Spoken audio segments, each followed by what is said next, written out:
प्रभु राम देव भगवान अल्लाह खुदा ईश आदि नाम एक ही शक्ति के हैं। वो कैसा है, कहां है, कैसे मिलता है, किसने देखा है?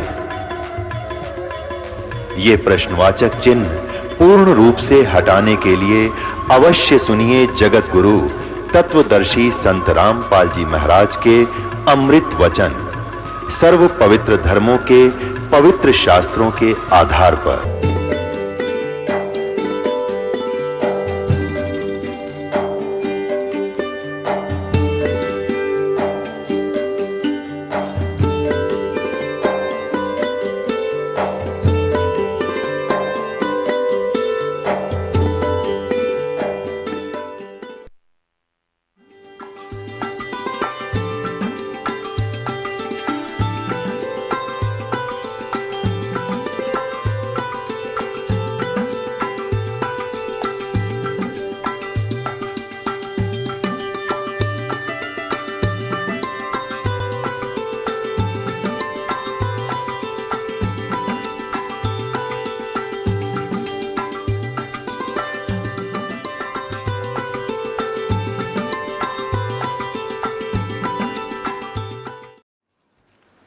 बोलो सतगुरुदेव की जय।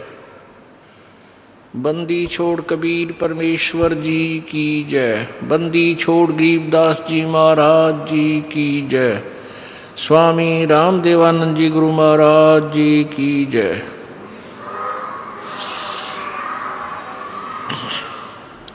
सर्व संतों की जय, सर्व भक्तों की जय, धर्मी पुरुषों की जय। श्री काशी धाम की जय, श्री छुडानी धाम की जय, श्री क्रोथा धाम की जय, श्री बरवाला धाम की जय। सत साहिब गरीब नमो नमो सतपुरुष को नमस्कार। गुरु की नहीं सुर नर मुनि जन साधुआं संतों सर्वस्ती नहीं। सतगुरु साहिब संत सब डंडो तुम प्रणाम।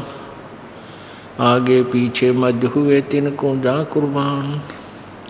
नराकार निर्विषम काल जाल भयबंधनम निर्लेपम निज निर्गुणम अकल अनुबेशोन्दनम। सोहम सुरति समाप्तम सकल समाना निर्तलय। उज्ज्वल हिरंबर हरदमम बेपरवा अथाह वार पार निमज्जतम।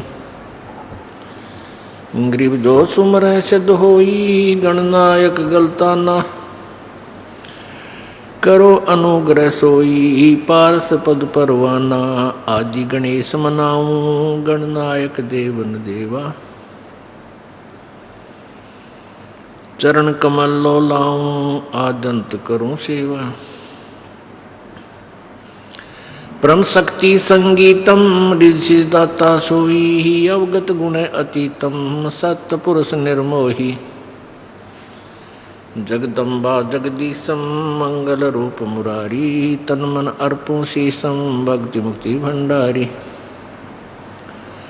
सुर नर मुनि जन ध्यावे ब्रह्मा विष्णु महेशा। शेष सहस मुख गावे पूज्य आदि गणेशा। इंद्र कुबेर सरीखा वरुण धर्म राय ध्यावे। समर्थ जीवन जी का मन इच्छा फल पावे। 33 कोटि आधारा ध्यावे से 88। उतरे बहु जल पारा कट है यम की फांसी। 33 कोटि आधारा ध्यान से 88। उतरे बहु जल पारा कट है यम की फांसी। सत साहिब कर जोरूं विनती करूं। धरूं चरण पर शीश। गुरु जी राम देवानंद जी महाराज ने दियो नाम बख्शीश। कोटि कोटि सिजदा करूं कोटि कोटि प्रणाम। चरण कमल में राखियो मैं बांदी जाम गुलाम। कुत्ता तेरे दरबार का मोतिया मेरा नाम। गले प्रेम की जेवड़ी जहाँ खेचो वहाँ जाऊं मैं। तो करो तो बावड़ू, दूर दूर करो तो जाऊं। जो राखो तो हीर हूँ, जो देव सो खाऊं।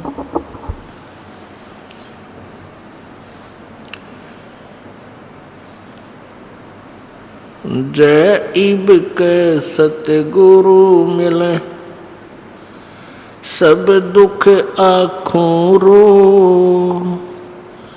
चरणों ऊपर शीस धरूं, कहूँ जो कहनी हो। कबीर साईं मिलेंगे, पूछेंगे कुशलात। आद्य अंत की सब कहूँ, अपने दिल की बात। गुरुजी तुम ना भूलियो, चाहे लाख लोग मिल जाएं। हमसे तुमको बहुत है, तुमसे हमको नाही। कबीर तुमरे विसारे क्या बने, मैं किसकी शरण में जाऊं। शिव ब्रंच मुनि नारदा, इनके हृदय न समाऊं। अब गुण किए तो बहुत किए, करत न मानी हार। बावे बंदा बख्श दियो, बावे गर्दन उतारे। अब गुण मेरे बाप जी, बख्शो गरीब नवाज। जय मैं पूत कपूत हूँ, बहुर पिता को लाजे। मैं अपराधी जन्म का, नक्सिक बरे विकार। तुम दाता दुख बंजना, मेरी करो संभार।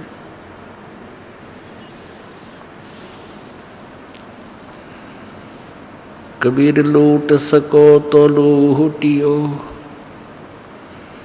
लूट सको तो लूटियो।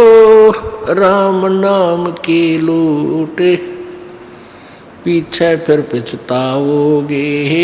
प्राण जाएंगे छूट। कबीर नहीं भरोसा देह का, विनस जावे छन माही। श्वास उश्वास में नाम जपो, और यतन कछु नाही। कबीर श्वास उश्वास में नाम जपो, व्यर्था श्वास मत खो। ना जाने इसे श्वास को, आमन हो कि न हो।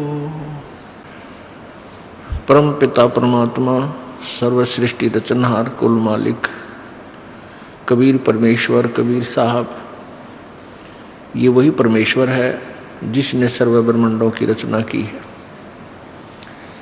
ये वही परमेश्वर है जो वासुदेव कहलाता है।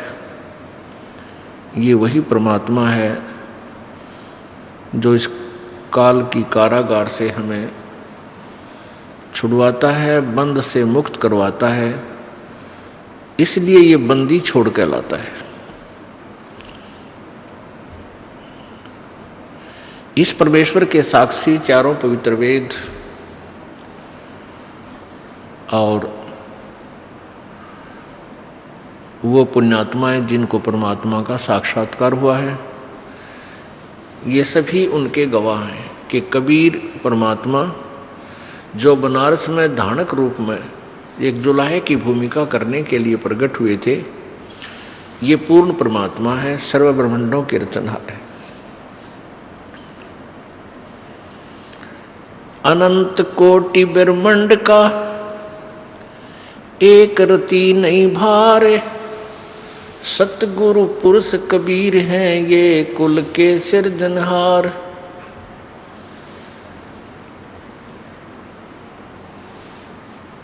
आदरणीय गरीबदास साहिब जी ने उस परम पिता परमेश्वर की महिमा सुनाते हुए अपनी अमृतवाणी में, अपने एफिडेविट में लिखा है कि कबीर परमात्मा अनंत करोड़ ब्रह्मांडों को रचकर और उनसे फ्री है, उनको अपनी शक्ति से घुमा रखा है, उनको स्टेबल किया हुआ है, रोका हुआ है और स्वयं फ्री हैं। अनंत कोटि ब्रह्मांड का एक रति नहीं भार और सतगुरु पुरुष कबीर हैं, कुल के सिरजनहार। अब यहाँ दो शब्द इकट्ठे ही बोले हैं, सतगुरु पुरुष और कबीर। सतगुरु का अर्थ होता है जो यथार्थ ज्ञान मार्गदर्शन करता है, यथार्थ ज्ञान बताता है, और पुरुष का अर्थ होता परमेश्वर। वो सतगुरु रूप में भूमिका करने आते हैं, खुद ही मालिक चलकर स्वयं ही, और वो परमेश्वर भी हैं। वो कौन है? वो कबीर हैं। पुण्यात्माओं, हम इस लोक के रहने वाले नहीं हैं, यहां तो हम सजा भोगने आए हैं सारे। इस पृथ्वी लोक पर जितने भी प्राणी हैं ये अपने कर्मों का दंड भोगने आए हैं, कर्मों का भोग भोगने आए हैं। जिनके पुण्य हैं, अधिक पुण्य हैं जिन व्यक्तियों के, उनको यहां का झूठा सुख प्राप्त है, और जिनके पुण्य ज्यादा है, पुण्य नहीं है, पाप ज्यादा है, उनको यहाँ का ये कष्ट प्राप्त है। किसी को कोई बीमारी है, किसी को कोई रोग है, किसी को कोई टेंशन है, किसी का बेटा मर गया, किसी की बेटी मर गई, किसी के व्यवसाय में घाटा। तो इस तरह के जो दुख हैं ये पाप से हैं। और जो यहाँ हम इस झूठे सुख को सुख मानते हैं, किसी के संतान है, अच्छी संतान होगी, बेटा बेटी होगी, अच्छी शिक्षा ग्रहण कर ली, उनका अच्छी जगह रिश्ता भी हो गया, उनके अपने रोजगार भी अच्छे हो गए, ये उनके पिछले पुण्य हैं। लेकिन ये सुख झूठा सुख है। कबीर परमात्मा कहते हैं झूठे सुख को सुख कहे, ये मान रहा मनमोद, ये सकल चबीना काल का, कुछ मुख में कुछ गोद। परमेश्वर कबीर जी हमें याद दिलाना चाहते हैं कि जिन सुखों को तुम पाकर यहाँ काल की जेल में अपने आप को व्यवस्थित समझते हो और यहाँ अपने आप को सुखी समझते हो, ये आपकी भारी भूल है। यहाँ कोई सुखी नहीं है, सुख नाम की वस्तु नहीं है इस लोक में। लेकिन हम इतने दूर चले गए परमात्मा से, यथार्थ ज्ञान से, परमात्मा की हम परिभाषा से परिचित नहीं हैं, परमेश्वर के गुणों से हम बहुत अपरिचित हो चुके हैं, जिस कारण से हम इस जेल के अंदर, इस काल की कैद के अंदर, इन 21 ब्रह्मांडों में हम यहीं जोड़ तोड़ में अपना जीवन व्यर्थ करते रहते। अब जैसे एक व्यक्ति बहुत अच्छा धनी है, सारा जीवन उसने उस माया के जोड़ने में लगा दिया, कार बना दी, कोठी बना दी, बच्चों के लिए अच्छा व्यवस्था कर दी, रोजगार बना, उनके कोई कार फैक्ट्री वगैरह लगा दी। लेकिन ये सब कुछ लगा भी उसके पिछले पुण्य से ही है। जीव का चाहा कुछ नहीं होता जब तक वो परमात्मा की ओट नहीं लेता। हाँ, जब परमात्मा की आड़ में आ जाते हैं, प्रभु की शरण प्राप्त कर लेते हैं, हम नए सिरे से फिर साधना सत्य करते हैं, शास्त्र अनुकूल करते हैं, तो फिर जीव की सुनाई हो जाती है। चाह नहीं होता, फिर उसकी सुनवाई सच्चे दरबार में हो जाती है। और उसके भाग्य में यदि यहाँ का कोई ये नकली सुख भी नहीं है, वो परमात्मा उसको वो भी दे देता है, दे सकता है। अन्यथा प्राणी अपने किए हुए कर्म का भोग ही भोगता है। सुख है उसके पुण्य से है, पाप है तो उसके जो दुख है उसके पाप से है।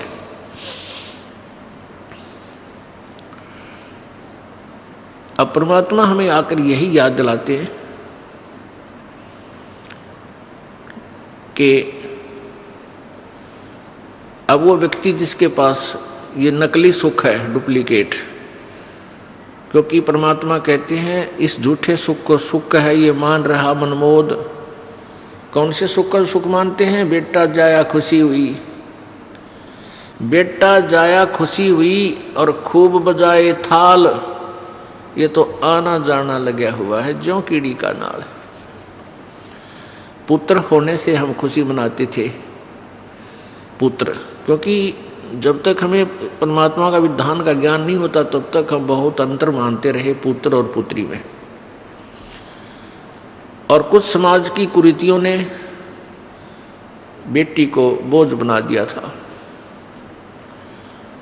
लेकिन अब ज्ञान हुआ परमात्मा की सभी आत्माएं हैं, बेटा भी उसी का है दिया हुआ है, बेटी भी उसी की दी हुई है, और ये केवल अपना संस्कार है। बेटा और बेटी जिसका जो भी है या नहीं है, अपना उद्देश्य एक ही बना हुआ है, यहाँ से पीछा छुड़वाना है। और जिनकी संतान है वो अपने संतान को भी कोशिश करे परमात्मा के चरणों में लगाए और उसको यहाँ से उसकी जान बचावे। और जिनके संतान नहीं दी है प्रभु ने, वो बड़भागी प्राणी है।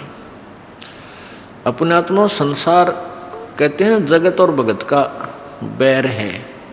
क्यों बैर है, क्यों विरोध है? क्योंकि संसार केवल काल के उस लोक वेद से परिचित है और भक्त संत विद्वान परमात्मा के विधान से परिचित हो जाते हैं। इसलिए उनकी प्रत्येक क्रिया समाज के विपरीत होती है, प्रत्येक विचार समाज के विपरीत होता है। इसलिए समाज अधिक होते हैं, समाज जो अज्ञान से परिपूर्ण है वो ज़्यादा होते हैं और भक्त कुछ चंद ही होते हैं। जैसे जंगल में फलदार पौधे थोड़े ही पाओगे, बाकी झाड़ बोझड़े निरे कांटेदार झाड़ियाँ निरी हो जाएंगी। तो इसलिए फिर वो विरोध बनता है, और इसी कारण से बनता है कि जैसे दास ने कहा कि जिनके संतान नहीं है वो बहुत अच्छी पुण्यात्माएं हैं, जबकि समाज की सोच इसके विपरीत है। क्यों है? क्या कहते हैं इन भ्रमित किए हुए इन अज्ञानी अनाड़ी संतों द्वारा, नकली संतों के द्वारा, कि जिसके संतान नहीं, जिसका पुत्र नहीं,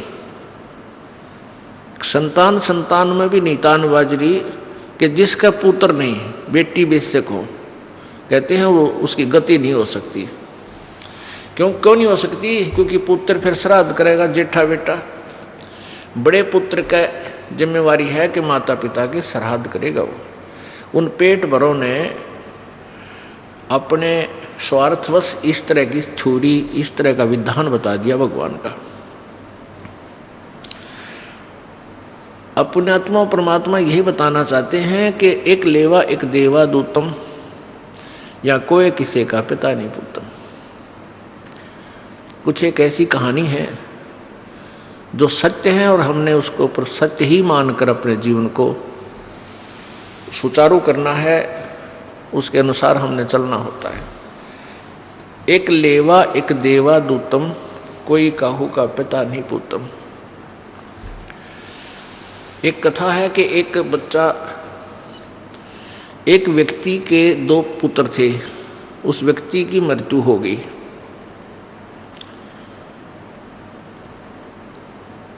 और वो आपस में क्या थे कि बड़ा लड़का जो था वो दूसरी पत्नी से था, उसकी मृत्यु होने के बाद दूसरी शादी कराई तो दूसरा लड़का उसके दूसरी पत्नी से प्राप्त हुआ था। तो दोनों ही पत्नियां उसकी मृत्यु को प्राप्त हो चुकी थी और बड़े लड़के की शादी कर दी थी, छोटा भी अनमैरिड था, और खुद उस व्यक्ति की भी मृत्यु हो गई। अब वो छोटा लड़का, बड़े लड़के का विवाह हो चुका था, अब छोटा जो उसकी मौसी का लड़का था वो कुछ दिनों के बाद बीमार हो गया, रोगी हो गया। और रोगी इतना हो गया कि 2-4 जगह दिखाया, उसे कोई आराम नहीं हुआ। किसी ने कहीं बताया, किसी ने कहीं बताया, उसमें पैसे ज़्यादा लगने थे। इसलिए बड़े भाई ने और उसकी पत्नी ने एक स्कीम बनाई कि अपने यहाँ काफ़ी संपत्ति है, अच्छी ज़मीन है, बड़े बड़े मकान हैं, और ये अगर जीवित रहा तेरा भाई, वो खुद बातें करते हैं, यदि ये जीवित रहा तो आधी संपत्ति को प्राप्त करेगा, और अब ये मृत्यु के निकट पहुंच चुका है, इसका इलाज करवाएंगे तो काफ़ी पैसे लगेंगे, क्यों ना इसकी मृत्यु ही करवा दें किसी वैद्य से डॉक्टर से बात करके।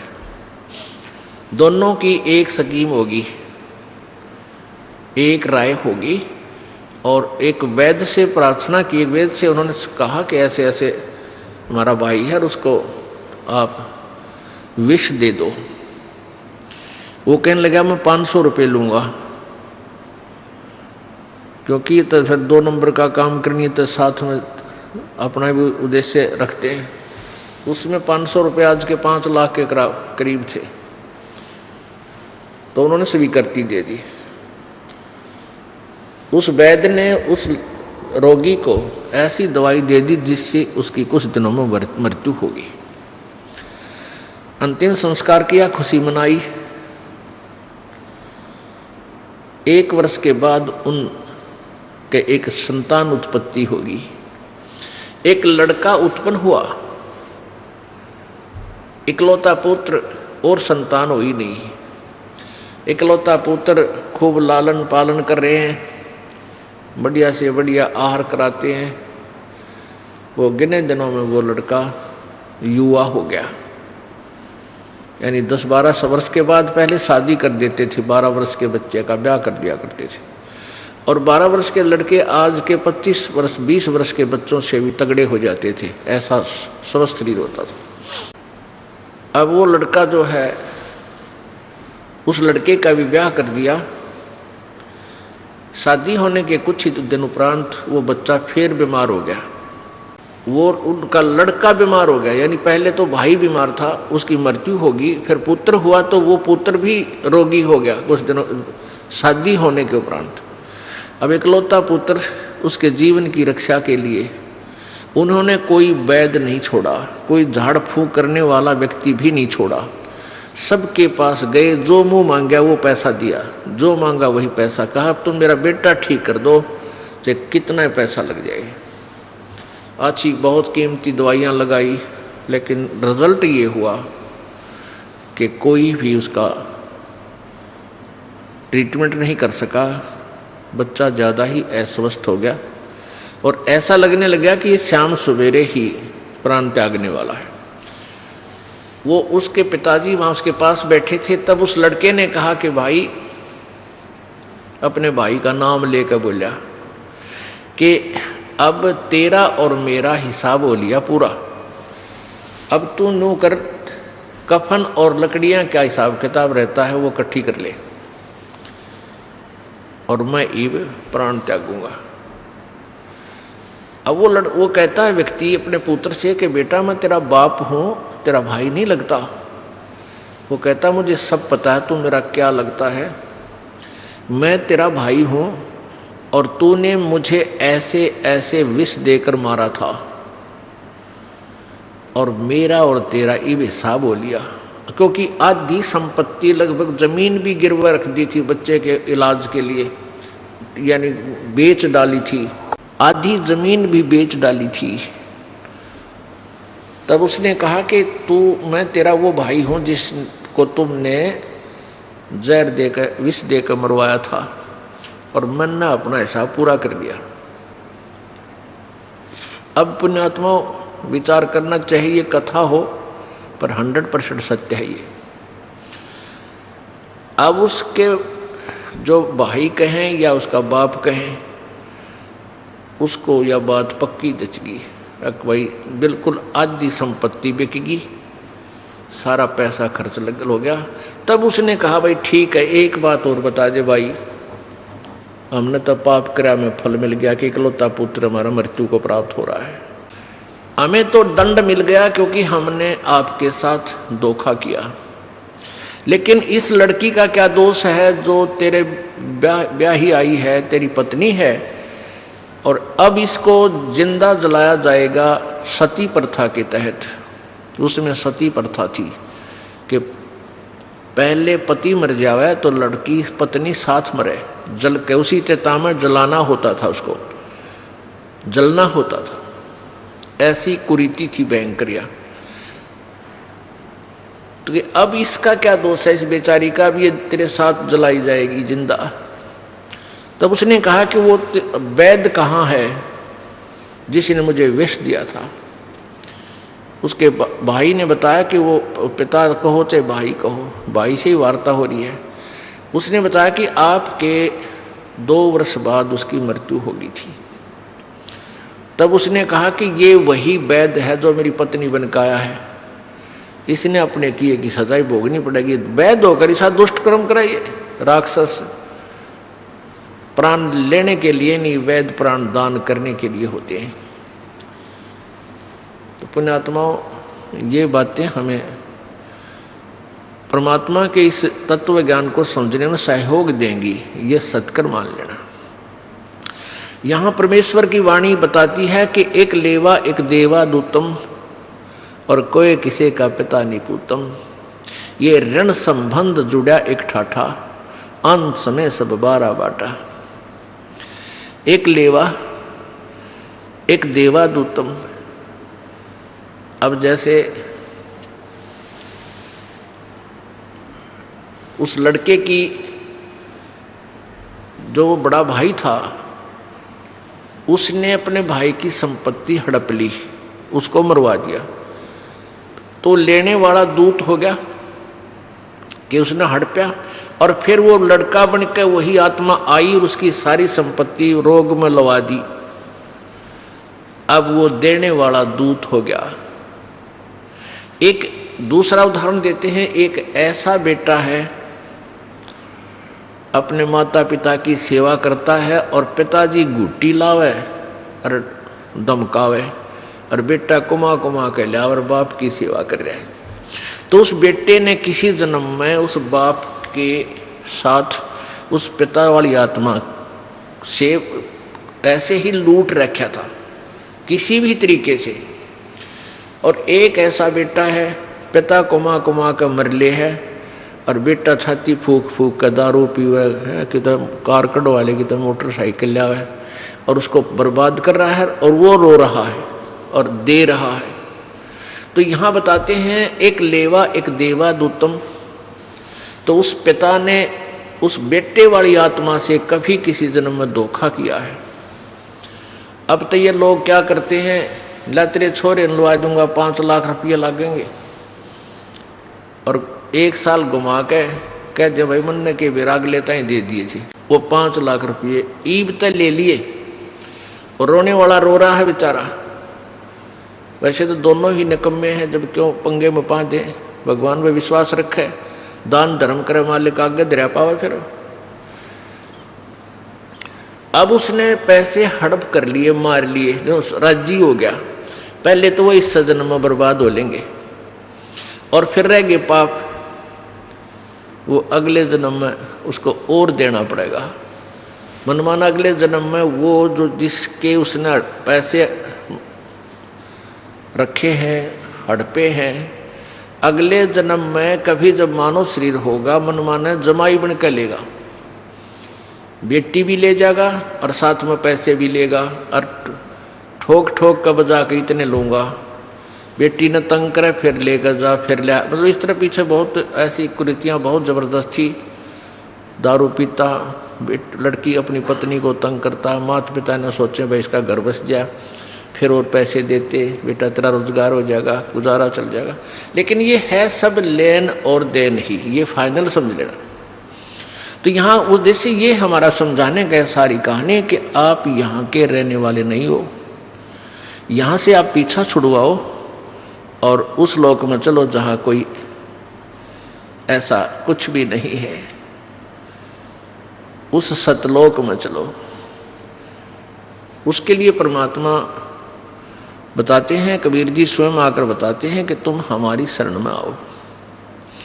हमारी शरण में आने के बाद तुम्हें यहाँ के जो नकली सुख हैं वो भी देवांगे अगर आवश्यक हुए तो यहाँ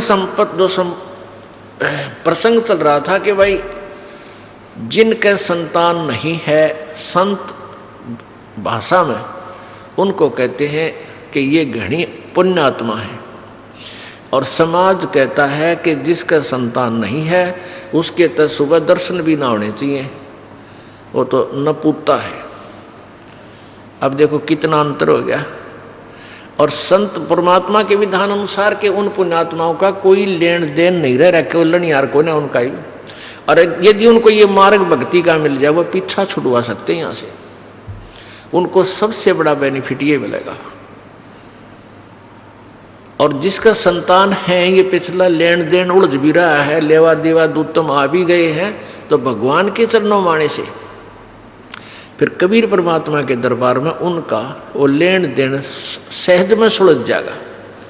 बहुत अच्छे तरीके से अपनी विटो पावर से मालिक उनको लेन देन उनका बराबर करवा देगा और दोनों को फिर पार कर ले जाएगा।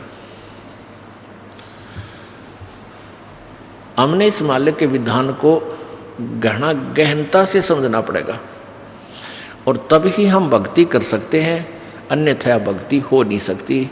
ठीक है, जैसा आप करोगे पुण्य करोगे तो पुण्य मिल जाएगा। परमात्मा नहीं रखता, परमात्मा कहते हैं कुछ कर सका ना कर सकूं,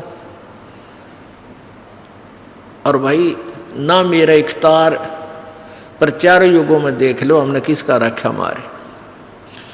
अब जैसे परमात्मा जब आए हुए थे कबीर जी, ये अनाड़ी लोग कहा करते थे तू क्या करेगा जुलाए, तू क्या कर सकता है, तेरा क्यों दुनिया नो बेकार्य है, क्यों मूर्ख बनाता है, तू क्या कर सकता है, तेरे पास क्या पावर है।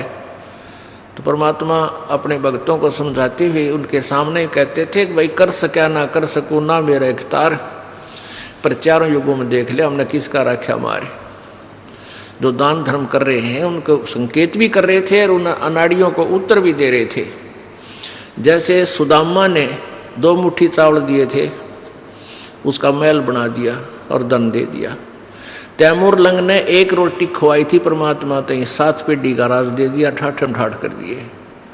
तो कहते हैं चारों युगों में देख लिया हमने किसका रखा मार, यानी किसका हमने, जिसने हमारे निमित्त कोई दान किया उसका कई गुना करके हमने लौटाया है। अब परमात्मा बताना चाहते हैं कि ये लोग तुम्हारा नहीं है, तुम गलत जगह आगे हो, यहां से पीछा छुड़वाओ बच्चों।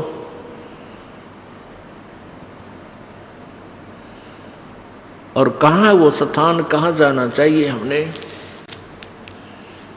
उसके लिए बताते हैं। क्या बताते हैं, परमेश्वर और परमेश्वर से परिचित सभी संतों ने जितना जिसको ज्ञान है उनको अपने सत्तर के ज्ञान के आधार से भी परमात्मा के विधान को बताने की चेष्टा की है। क्यों भूली घरे अपना, ये ना देश तुम्हारे,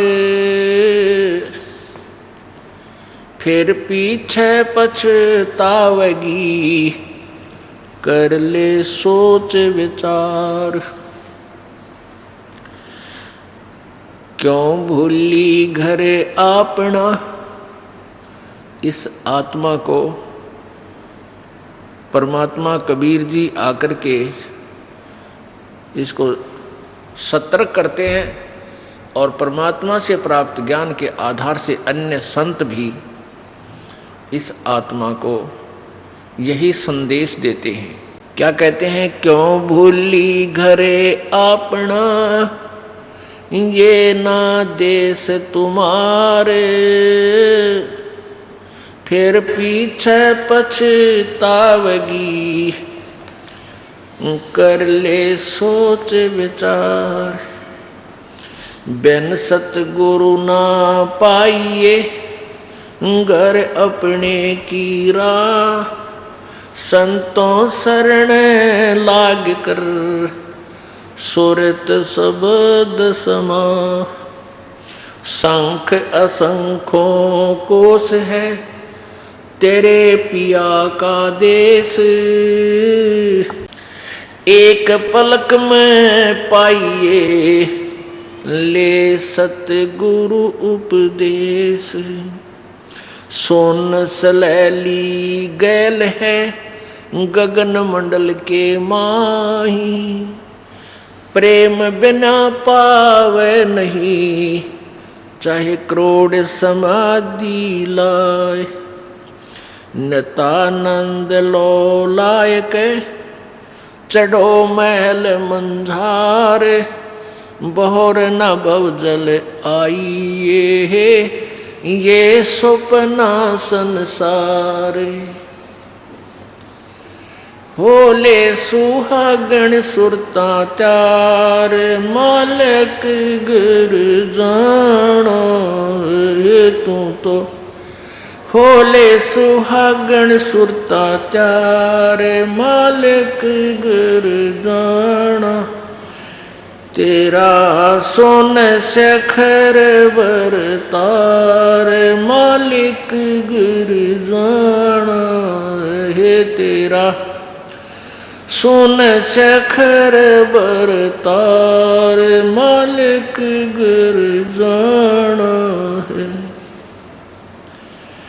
नाले दोले ओढ़ पैर लेकर 16 श्रृंगार, नाले दोले ओढ़ पैर ले कर 16 श्रृंगार। आज नहीं तय तड़के परसों आवेंगे तेरे लनिहार, मालिक गुर जाना है तू तो। होले सुहागण सुरता त्यार, मालिक गुर जाना है तू तो। होले सुहागण सुरता त्यार है। तेरा सोन शेखर बरतार, मालिक गुर जाना है। तेरा सोन शेखर बरतार, मालिक गुर जाना है।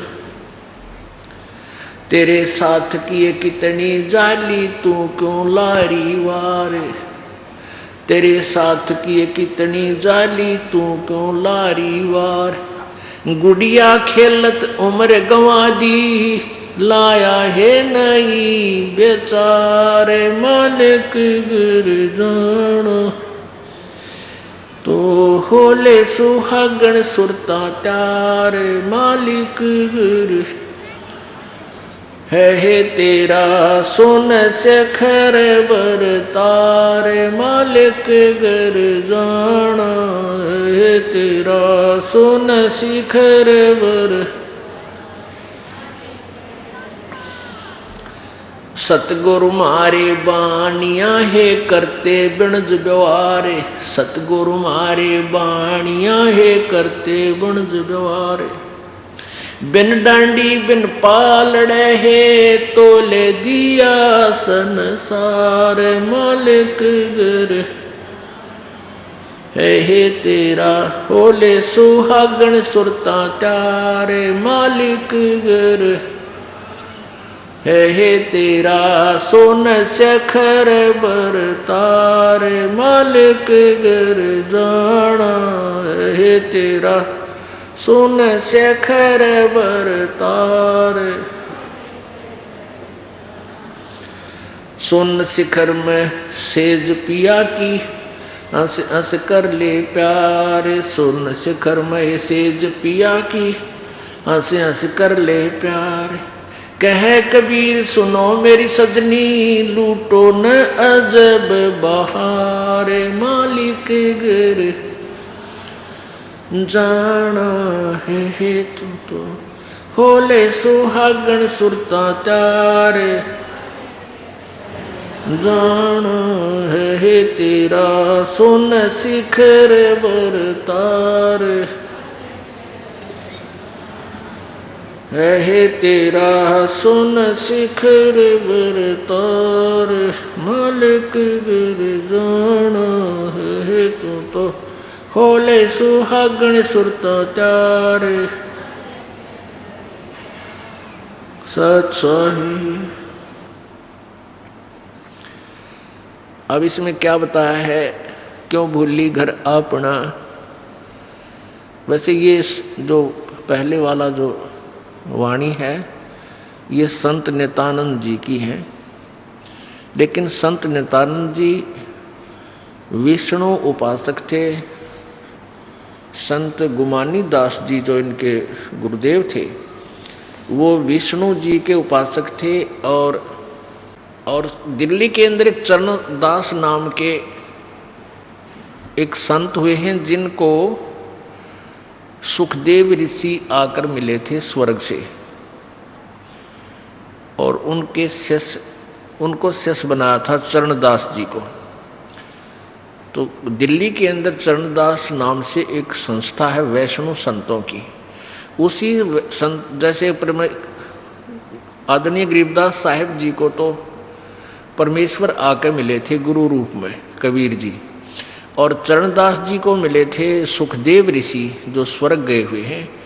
उन्होंने उनको आकर उनको शिष्य बनाया था, ज्ञान बताया था। जैसे जिस सत्र का ज्ञान सुखदेव जी को है वो स्वर्ग तक ही पहुंचा है जनक राजा जनक को गुरु बना के, तो उसी सत्र का ज्ञान चरणदास जी को सुखदेव जी ने दिया। और उस चरणदास जी वाली परंपरा से संस्था से उसी पंथ से जुड़े हुए संत गुमानी दास जी थे जो नारनौल के पास उनका एक आश्रम था। और नारनौल के नवाब के यहाँ नित्यानंद जी ये ब्राह्मण जाति से थे।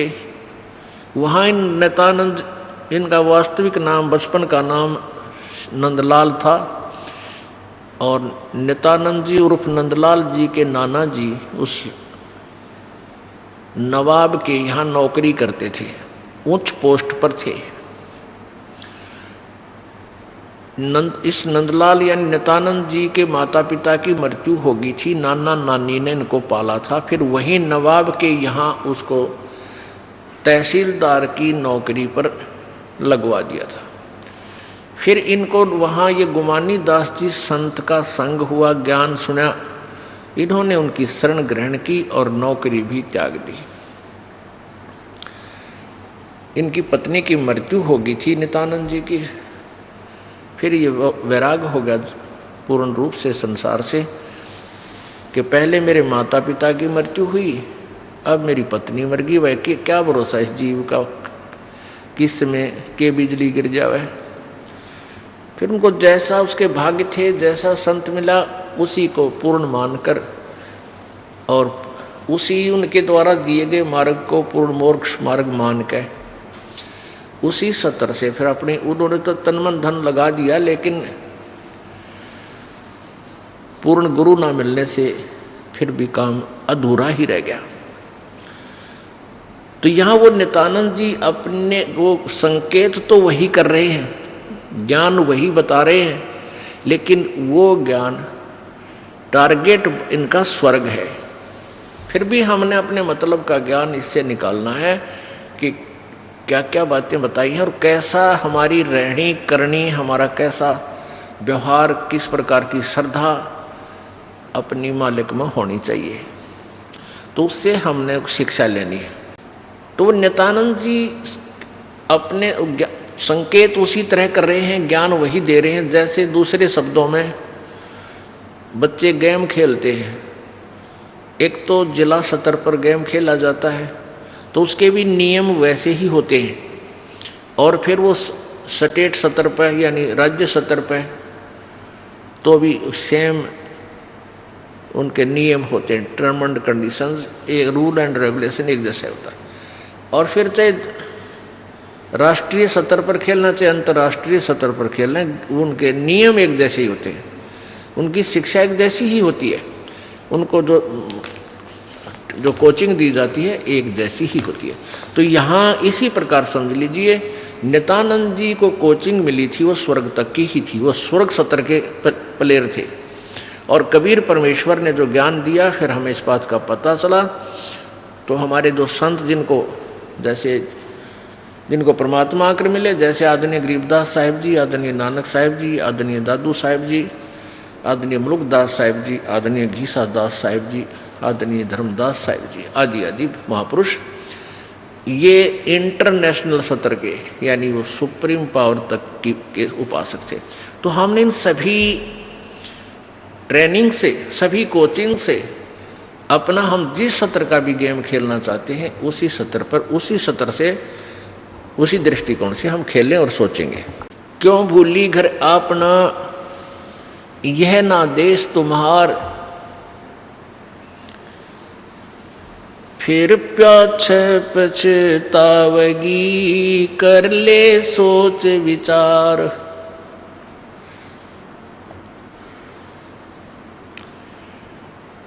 फिर वहां जाने की विधि, यानी फिर सबसे पहला कदम कौन सा है? बिन सतगुरु ना पाइए घर अपने की राह, संतों शरण लाग कर सुरत शब्द समा। अब क्या बताना चाह रहे हैं महात्मा जी? बिन सतगुर ना पाइए घर अपने की राह। जिस भी घर में जिसने जाना है उस सत्र का, वहाँ का गाइड आपके पास हो तो आपको ले जा सकता है, नहीं तो इतना उलझेड़ा इस ब्रह्मांड में आप 100 जन्म, लाख जन्म, करोड़ जन्म भी नहीं जा सकते। भक्ति जैसी करोगे वो सब पुण्य यहीं आप खा खर्चते रहोगे। अब परमात्मा कबीर जी भी यही बताना चाहते हैं, गुरु बिन माला फेरते, गुरु बिन देते दान, गुरु बिन दोनों निष्फल हैं, चाहे पूछो वेद पुराण। ये सबसे पहला कदम गुरु बनाना ही होगा। अब वो आपका भाग्य है, वो नकली गुरु है या असली, उसको आपने जांचना भी पड़ेगा, क्योंकि अभी तक हमारे पास कोई ऐसा पैमाना नहीं था जिससे हम नकली और असली को नाप सकें। अपनी अपनी कह गए इस दुनिया के माँ, बिन साहिब की बंदगी कहीं ठोर ठिकाना ना। अपनी अपनी कह रहे हैं, कोई कुछ बात ज्ञान दे रहा है, कोई कुछ कह रहा है, कोई कुछ थ्योरी बनाकर बोली श्रद्धालु आत्माओं को मिसगाइड कर रहा है, और वो पुण्यात्माएं उनको ओरिजिनल गुरु मान के उनके ऊपर समर्पित है। अब डुप्लीकेट नोट 1000 का है तो 500 का, और अच्छा थैला ठोक रखा है, और गए आप बैंक में देने के लिए, वो सारे रिजेक्ट। फिर अब व्यर्थ में बोझ मरते अंडे, और लुट गए पिट गए, वो काम बनिया नहीं। तो ऐसे नकली गुरुओं को पहचानना पड़ेगा। उसकी पहचान अब कराई जा रही है पवित्र वेदों, पवित्र गीता जी, पवित्र पुराणों और पवित्र सच्चिदानंद घन की अमर वाणी यानी कबीर वाणी। ये तो ओरिजिनल नोट समझ लो। अगर इनके अनुसार जो ज्ञान देता है वो ओरिजिनल गुरु है, इनसे विपरीत जो भक्ति विधि और ज्ञान दे रहा है वो डुप्लीकेट है। बहुत आसानी से समझ जाएंगे, क्योंकि आप भी शिक्षित हो गए हो। पहले तो हमारे पूर्वज शिक्षित नहीं थे, और जैसा भी जिसने कोई दंत कथा सुनाई, हमने यही सुन जान कर ग्रहण कर लिया कि ये जो गुरु जी है संस्कृत भाषा बोलता है, इसने वेदों को, गीता जी को, पुराणों को पढ़ा है और ये सही बता रहा है, लेकिन वो बिल्कुल गलत बता रहा था। तो यहाँ जो नित्यानंद जी थे ये एक स्वर्ग तक के साधक थे,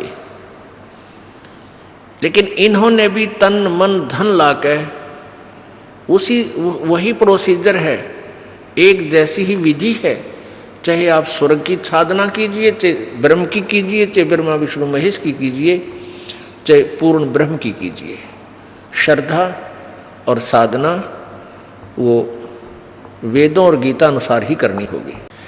बिन सतगुरु ना पाइए घर अपने की राह, संतों शरण लाग कर सुरत शब्द समा। बिना सतगुरु के अपने जहाँ तूने जाना है, जहाँ तेरा लोक है, ठिकाना, वहाँ आप नहीं जा सकते, कभी भी नहीं जा सकते। जैसे ये सुखदेव ऋषि थे, इनका व्यास जी इनके पिताजी थे और ये अपनी माँ के गर्भ में 12 वर्ष तक रहे थे। क्योंकि पिछले संस्कारों से, पिछले पुण्य से इसकी बैटरी, इसका सूक्ष्म शरीर सिद्धि से चार्जड था।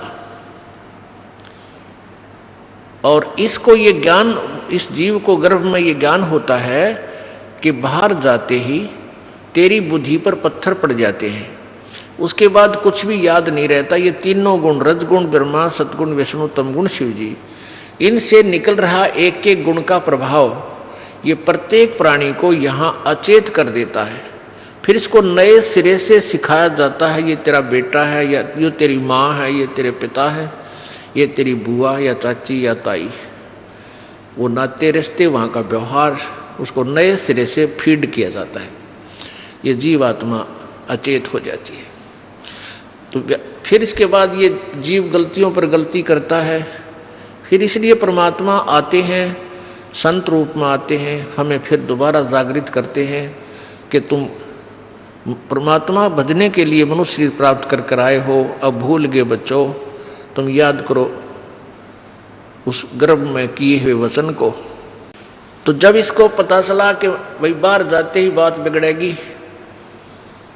और ये तीनों गुण हमें फिर प्रभावित करेंगे, ये तीनों देवता एक एक इंजेक्शन ला देते हैं बाहर आते ही, अपने अपने गुण का ऑटोमेटिक्स। ये ना ब्रह्मा का बस की, ना विष्णु का, ना शिव की। इनके अंदर से निकल रहा गुण ये प्रभावित करता ही करता है। तो 12 वर्ष तक ये मां के गर्भ से बाहर नहीं आया। कौन? सुखदेव ऋषि।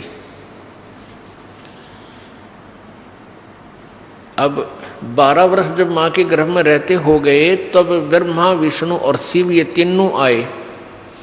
व्यास जी की पत्नी से कहा कि तेरे गर्भ में एक बालक है, हम उससे कुछ बातें करना चाहते हैं। व्यास की पत्नी ने कहा कि मुझे तो ये भी नहीं मालूम कि मेरे पेट में बच्चा है या नहीं, क्योंकि जितनी भक्ति चार्ज होती है, सिद्धि होती है, उससे अनहोनी होने लग जाती है। 12 वर्ष की का बच्चा पेट में, मां ने बेरा भी को ना, तो इसलिए माँ खुश तो हुई कि मेरे पेट में लड़का है। तो उसने कहा ये बच्चा तो सुखदेव है, सुख दिया इसने मुझे, यानी दुख नहीं दिया। माँ जब बच्चा पेट में होता, माँ की स्थिति कुछ ज़्यादा ही बिगड़ी हुई रहती है, कदे उल्टी पड़े, कदे खट्टे मीठे नजीक रहे, कदे गोटे टूटे रहे, वहाँ बीपी आई, कदे लो हो जा, परेशान रहती है। लेकिन कहते हैं उसके कारण नहीं हुआ, तो सुखदेव, इसलिए माँ ने उसको पेट में ही सुखदेव नाम रख लिया। और दूसरा कारण ये बताते हैं कि वो श्री भगवान शिव जी ने पार्वती को ज्ञान दिया था, जहाँ पर वो अमरनाथ बताते हैं, उस एक सूखे पेड़ के नीचे बैठ के, उस सूखे पेड़ की खोगर में एक तोते ने, मादा तोते ने अंडे दे रखे थे। तोती ने जो स्वस्थ अंडे थे वो तो बच्चे बन के उड़ गए थे, भगवान शंकर की आदेश देते, और अपन उनकी सिद्धि थे। लेकिन वो गंदा अंडा था, वो उड़ा नहीं, स्वस्थ नहीं हुआ। फिर वो जब ज्ञान देने लगी पार्वती जी को भगवान शंकर जी, तो उन शंकर जी के वचनों से, उनके वचनों से वो अंडा स्वस्थ हो गया, यानी सत्संग से अंडा स्वस्थ हो गया। स्वस्थ होकर फिर तो वो सुख यानी तोते का बच्चा रूप में निकल गए और हुंकारे वर्ण लग गया। जो ज्ञान दिया जा रहा था पार्वती को, वो भी उसमें हाँ हूँ, हाँ ठीक है, ऐसे बोलने लगा। तो पार्वती तो समाधिस्थ होगी, वो तो सचेत थी नहीं, बोल नहीं रही थी। तो शिव जी ने देखा भाई ये कौन बोल रहा है, किसने सुन लिया तेरा यू ज्ञान। तो उसने देखा उधर, तो तोता उड़ के भाग लिया। भगवान शिव ने सोचा ये मेरे ज्ञान को चुरा ले गया, यू किसी नकमी आत्मा ने बताओगा। ये कुपात्र को दिया गया ज्ञान हानिकारक हो जाता है, इसमें सिद्धियां आ जाती हैं और वो फिर दुश्मन बन जाता है, राक्षस टाइप हो जाता है। इसलिए ये ज्ञान और नाम गुप्त रखा जाता है। तो शंकर भगवान पीछे पीछे उड़ चल पड़े। अब वहाँ उस तोते वाले जीव ने प्राण त्याग दिए और उसमें से निकलकर वो उसी समय संयोग हुआ तो उस व्यास की पत्नी के गर्भ में पहुंच गया। तो शंकर भगवान ने जाकर कहा कि व्यास की पत्नी, तेरे गर्भ में मेरा चोर आया है। उसकी पत्नी कहने लगी कि मुझे तो पता नहीं भगवान। फिर व्यास जी आगे कि आओ महाराज भगवान, कैसे आना हुआ? कि आपकी पत्नी के गर्भ में और मेरे ज्ञान को चुराया हुआ एक चोर घुस गया है, उसको मैं मारूंगा, खत्म करूंगा, नहीं तो वो मेरा ज्ञान आगे कहीं कुपात्र को ना बता दे। शंकर जी ने कहा कि मेरे मंत्र को प्राप्त करके, मेरे ज्ञान को प्राप्त करके ये अमर हो गया और इसको तेरी पत्नी के गर्भ से निकालो, मैं इसको मारूंगा, खत्म करूंगा, ये कहीं कुपात्र को ये ज्ञान ना दे दे। तो व्यास जी कहने लगे, भोलेनाथ एक तरफ तो कहते हो आपकी इस चर्चा से, आपके ज्ञान से ये अमर हो गया, और दूसरी तरफ कहो इसको मारूंगा। अमर को आप मारोगे कैसे?